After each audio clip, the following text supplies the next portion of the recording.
Hi friends, అందరికీ శుభోదయం.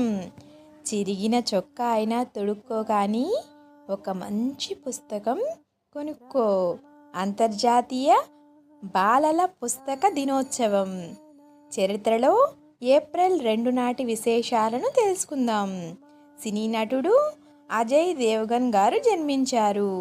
ఆధ్యాత్మిక గురువు భగవాన్ స్వామి నారాయణ్ గారు జన్మించారు. నిర్మాత కాస్ట్యూమ్ కృష్ణ గారు మరణించారు.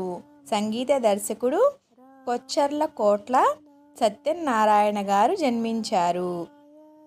ఇది మీకు తెలుసా?